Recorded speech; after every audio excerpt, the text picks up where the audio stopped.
Hey guys, welcome back to 6 p.m. KB. My name's Alexa if you haven't been here before, and if you have, then welcome back.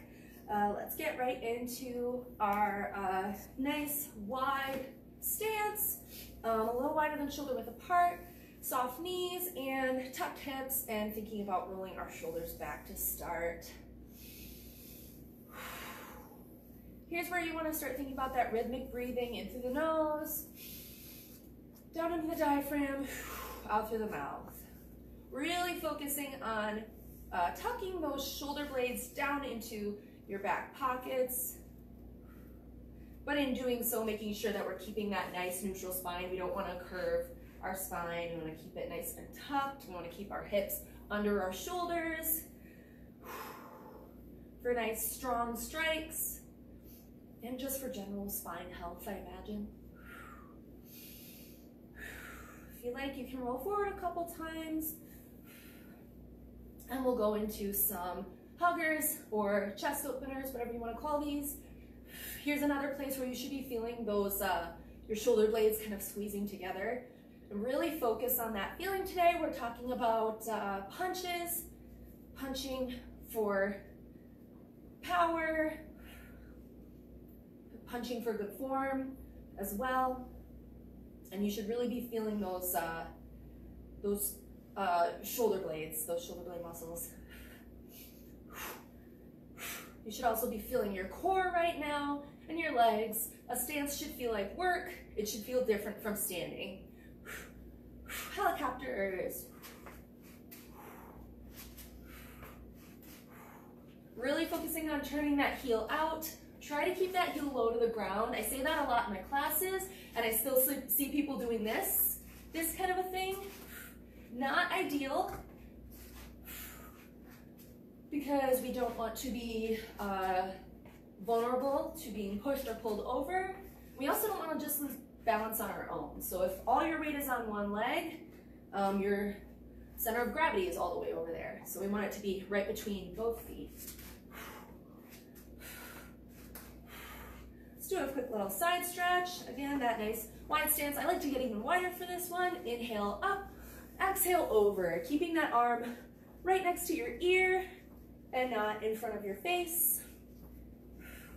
Reaching across to the opposite wall or whatever you have to reach across to. Other side, inhale up, exhale over, and reaching across, keeping that arm over your ear if you can. Deepening that stretch. I like to pulse when I do the stretch before a workout. One more time each side.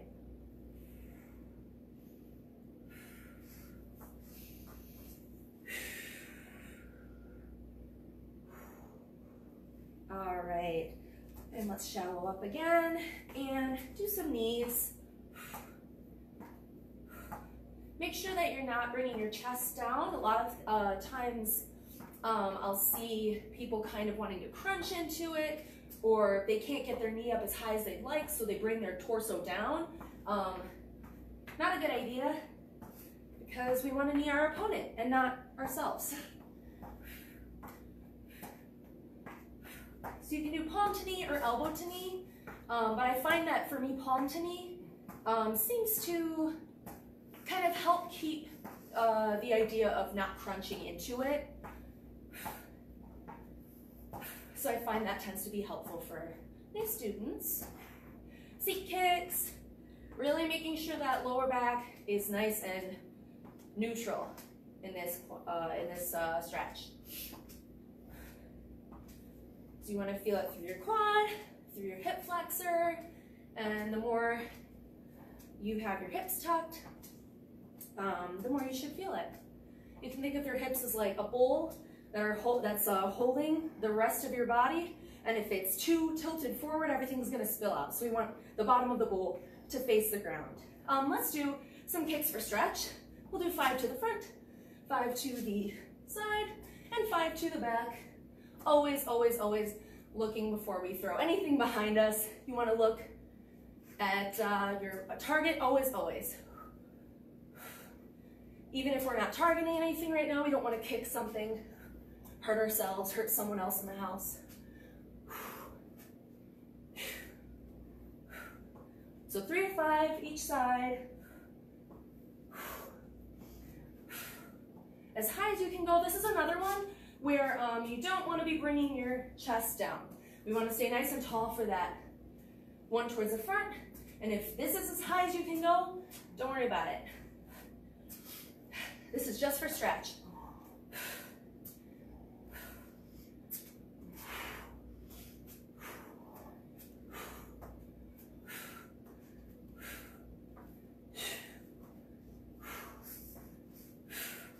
All right, we'll take about 30 seconds.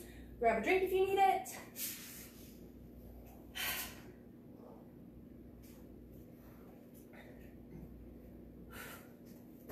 And when you're ready, that nice neutral stance. Let's start off with some calf raises. Warm up nice and slow from the feet up. If you want a challenge here, you can pulse at the bottom without touching your heels to the ground and really focus on that, pressing that big toe into the ground. It's really, really common on these to pronate out and be using the outsides of your feet. We want to have strong inside foot muscles, whatever those are called, as well. All right, let's do some squats to start. We'll do some squat back kicking for a short time. I'll turn to the side for you guys. Remember again, for a squat, we do not want our spine to be straight up and down. It should not be straight up and down. That's not a squat. That's crouching or something else. You want to be like you're sitting in a little chair. So this time we do want to tilt the bowl forward, like we're going to sit in a little chair. The metaphorical bowl.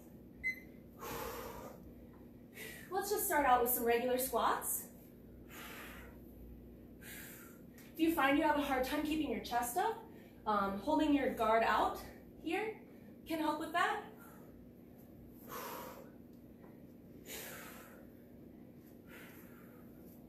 Couple more seconds here.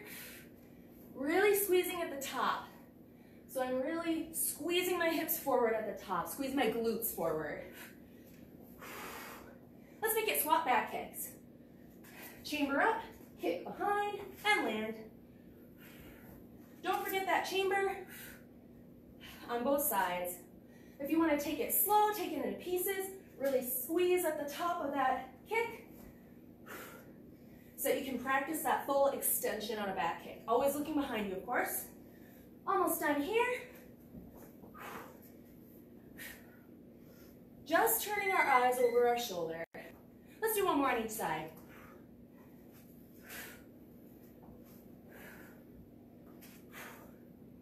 All right, and let's go down for just a little bit of ab work. Let's do super person crunches. I know Lizzie likes to call them Superwoman Crunches. I like that too. Try not to reach with your arms. I see a lot of people do this. We don't want to reach with our arms or our neck or our face. If anything, it's like you're like a little Barbie doll and your arms don't move. So I'm keeping my shoulders in their shoulder sockets. I'm not shooting my arms forward so that this motion comes from my abs. The work comes from my abs. Let's switch to some V drop downs. Hand behind your head, heels in a V, drop down to about a 45, and then back up to above the hips. You can go a little lower than a 45 if you're able to.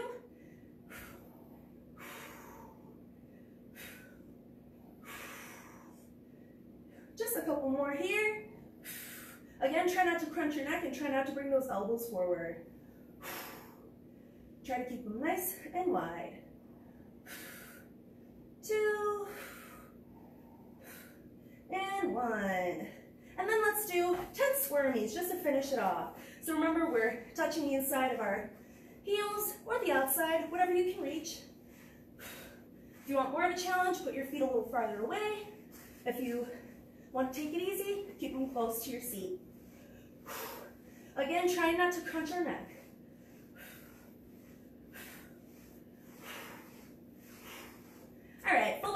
stretch. Now our core is all warmed up. Let's do one more thing from down here.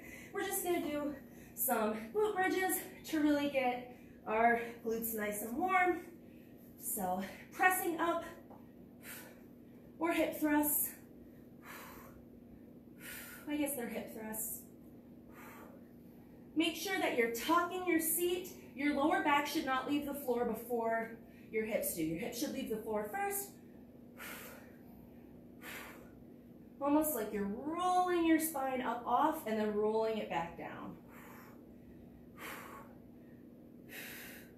Something that can help here if you're having a hard time with that is to tuck your chin, which I always say not to do, not in abs, but right here it can be helpful. Let's do one leg up. You can put your arms out for this if that helps.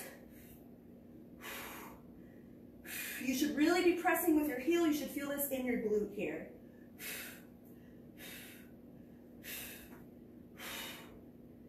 Other side. If you're not feeling it, if you're not feeling that press through the heel, through your glute, try to change positions. Make it a little farther away, a little closer.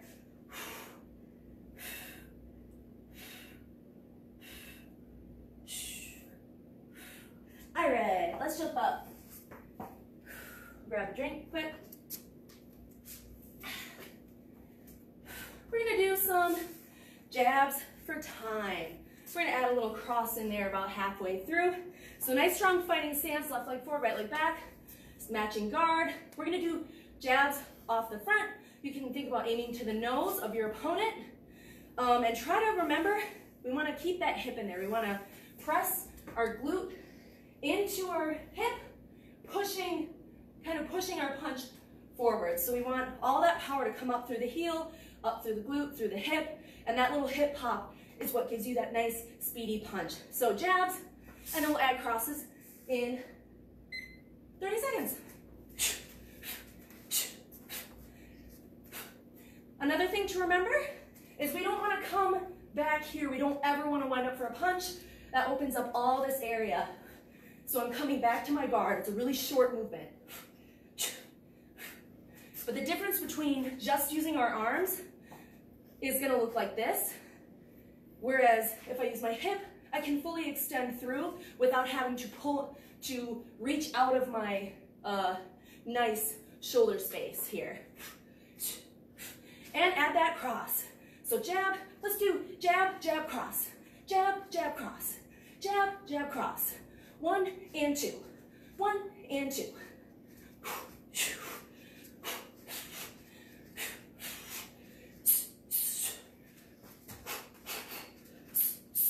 Bringing it back to the guard. All right, other side. Probably could have just set that for 2 minutes, but I didn't, so. Other side, jabs to start. You should feel your glutes on this. Your legs should not be left behind. This is not solely arms. Another thing to think about, again, when we punch, we want to feel these muscles keeping our shoulder back over our hips. If you're punching with your shoulder coming out, rounding out and coming out of its socket kind of here, that's not good for your shoulder. So that also makes you a lot more vulnerable to being pulled on. So nice short movements. And add that cross. Jab, jab, cross.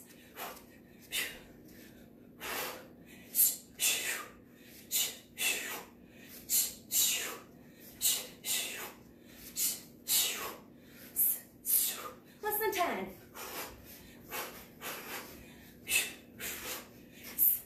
Feeling that hip, feeling that glute. All right.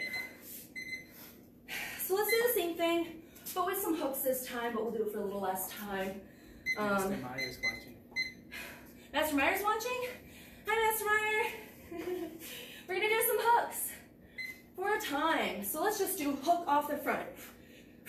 So remember for this now, again, this is the big one. People want to wind up. So from the side, that looks like winding up back here. We don't want to do that. Coming back to that guard every time. You can think of like a spoke on a train wheel. What else? I'm not sure what else. I feel like that's the best analogy I have.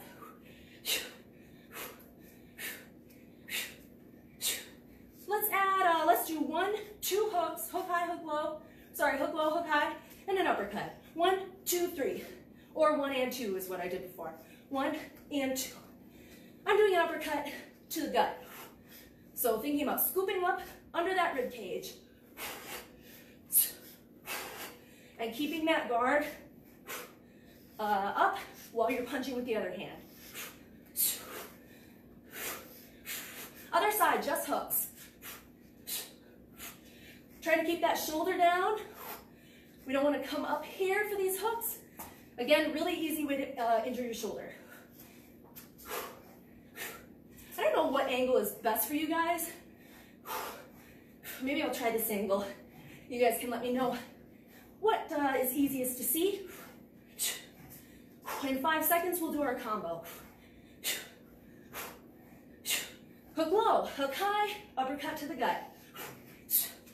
Notice with that uppercut, we're scooping with the hips.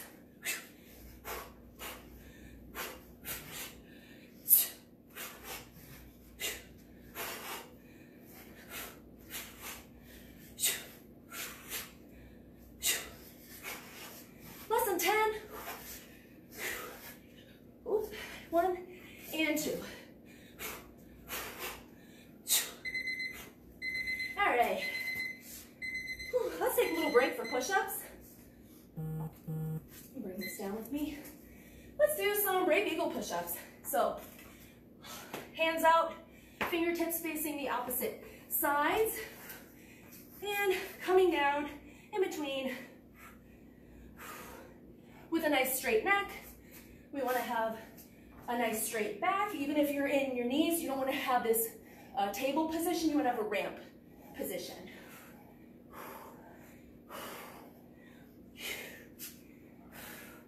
We're going to do these for a time.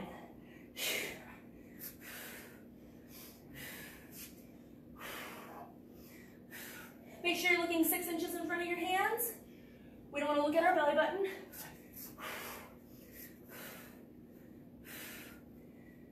Almost done.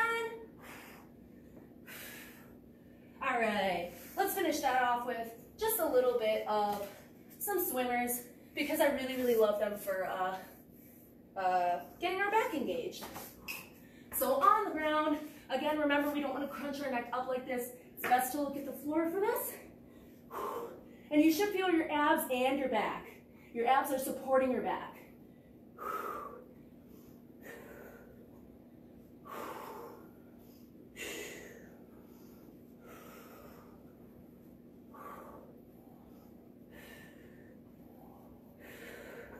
All right, quick child's pose if you need it.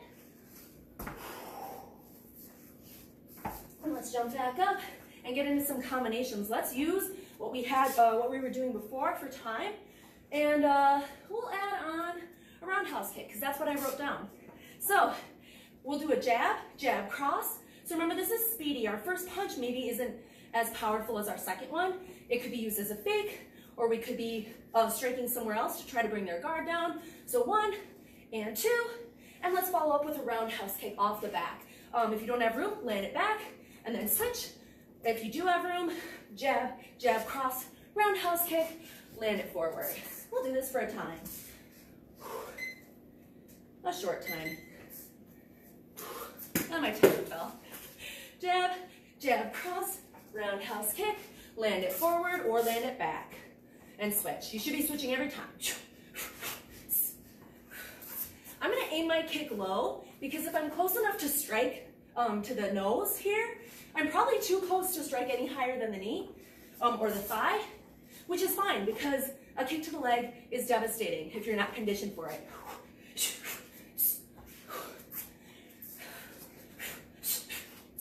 You should feel your hip pop first on all of these strikes. Hip pop, hip pop, hip pop, and this hip should come before your knee and before your striking surface, which is right here. Now I'll turn to the side for you guys.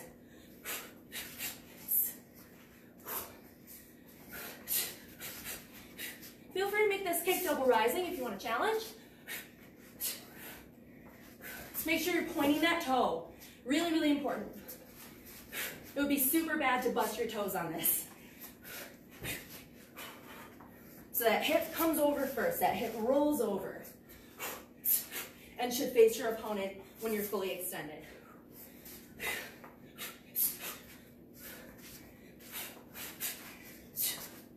Keep it up. I'm just checking my timer.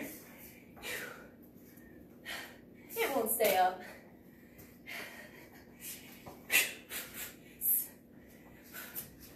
You can kind of let that cross lead you. It opens you up, gets you ready to start turning into that kick, and then we leave our guard up out there for that kick.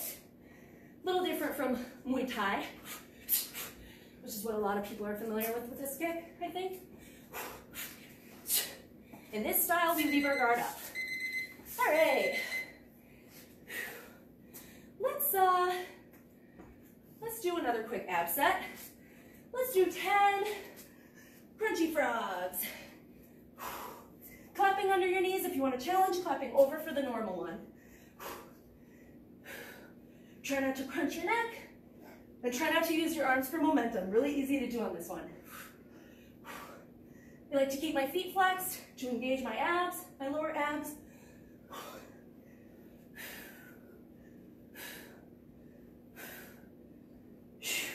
Back up.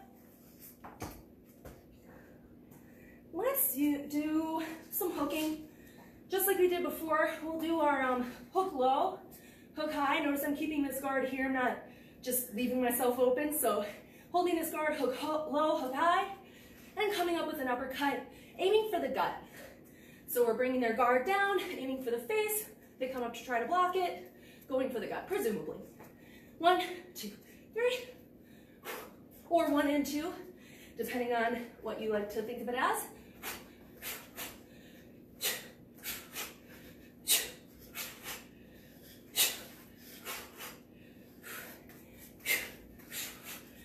I think with hooks, a lot of people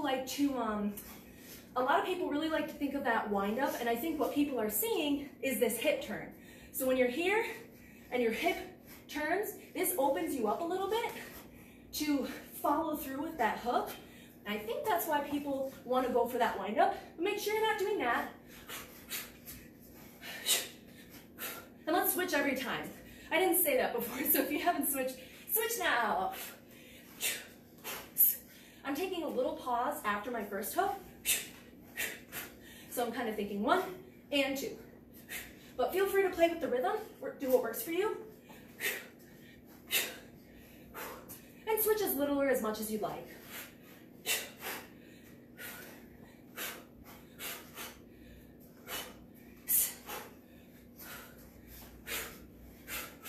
Let's do this 2 more times on each side.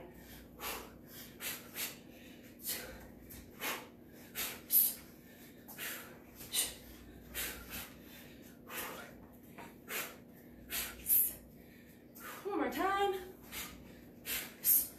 All right. Grab a quick drink if you need it. Super quick.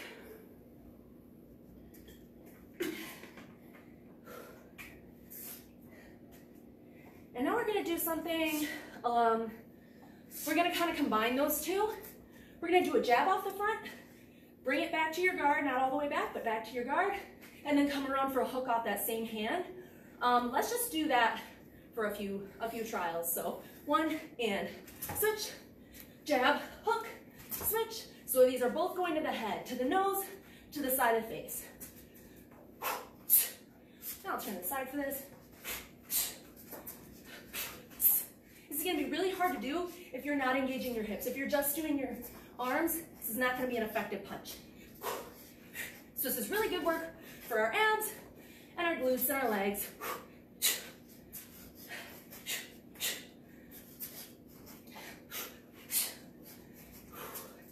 Let's do 2 more on each side, and we'll add something on.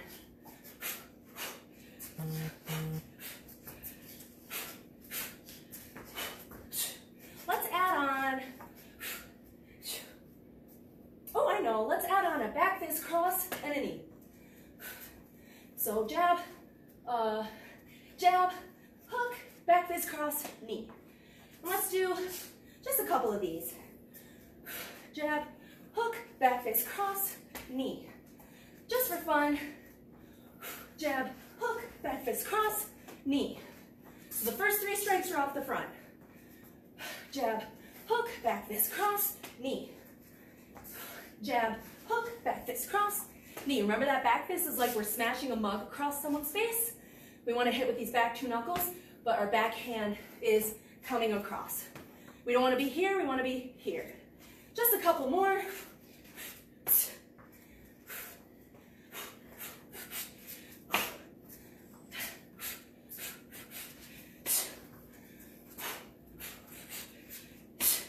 All right.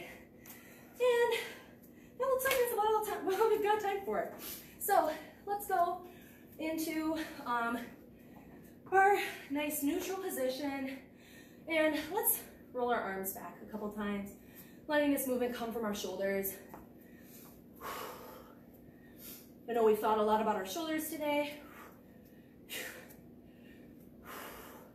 but it's important to keep them healthy because it's really easy to mess up your shoulder if you're punching wrong. Forward a couple times. Trying to keep that nice soft knee. Can also be easy to lock out our knees and forget what we're doing, but we always want to have nice soft knees. Let's do some helicopters to cool down.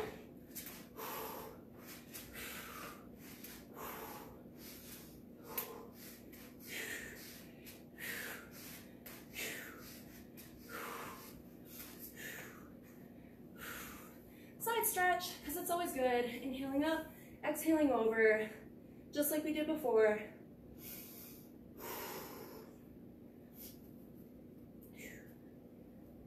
Other side.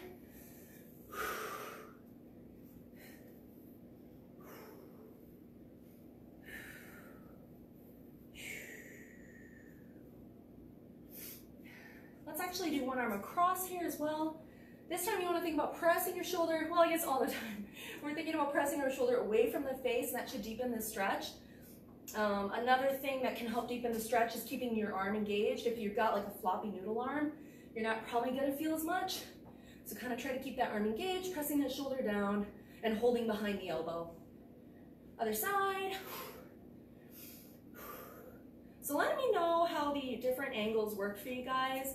I've been watching other fitness videos online and stuff, and I noticed they kind of angle themselves not quite to the side, but not quite forward. So I'm thinking that that's probably what I'm going to keep trying to do, because I think it's a little easier to see. Let's go down for a hamstring stretch. Keeping those knees nice and soft, always, always. If you can't touch your feet, that's fine. You can hang onto your ankles or your calves if you need help balancing.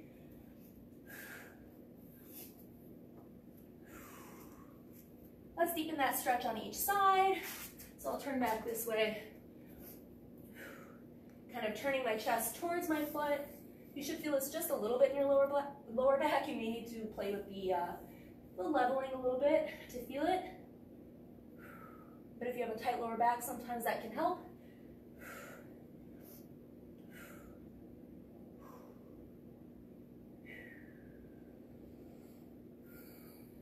And let's do a reverse bow stretch, because I kind of haven't really been doing those very much. And they feel really great. So make sure that toe is pointed towards the ceiling. Other things to think about here. You can put, if you need a deeper stretch in your hip flexor, you can use your elbow to press your knee out. And you can also do these from standing, if that's more comfortable for you. Other side, staying low.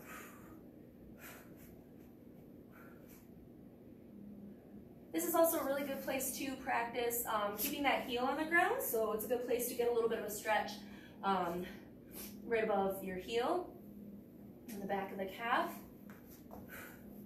And ankle flexibility is great for our side thrust kicks and our back kicks. All right. Oh, let's do one of these real quick. Just because I always do these in my class and I miss it. So nice wide stance, I'm sitting my hips between my knees. You can kind of lean forward a little bit, target the front of your hip flexors. You can kind of lean back a little bit and get a little bit more the way around the hip flexors. All right, let's jump back up and do one big deep breath as a virtual class. Inhaling up, exhaling down. Shake out those arms, those shoulders. Shake your head no in a nice big movement when you're ready. Nod your head yes in a nice big movement. And tucking our tail, we're going to breathe in and in. Rolling up one vertebrae at a time. Rolling out the neck last. Full body stretch, breathing in and in. And release. Awesome work today, you guys. Join us on Friday, 6 p.m. same time for our rescheduled Monday workout. And let me know if you have any comments, questions, concerns in the comments below. Thanks, guys.